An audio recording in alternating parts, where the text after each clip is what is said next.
kinamatay mo? Namatay ako sobrang lamig. Nagyelo ako. Kaya ako namatay. Kawawa ka naman. Ikaw, anong ikinamatay mo? Ako? Umuwi kasi ako sa bahay galing office kasi nalaman kong may babaeng dinala yung asawa ko sa bahay. Kaya ayun, hinanap ko sa kusina, wala. Tumakbo ako sa CR, wala. Tumakbo ako sa kwarto, wala. Hinalughog ko yung buong bahay hanggang sa hiningal na ako. Ayun, na-heart attack ako kaya eto, namatay ako. Kung sana, una mong binuksan yung freezer nyo, di sana parehas tayong buhay.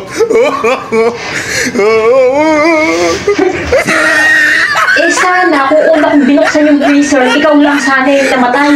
Buhay pa sana ako. Kasalanan mo itong lahat.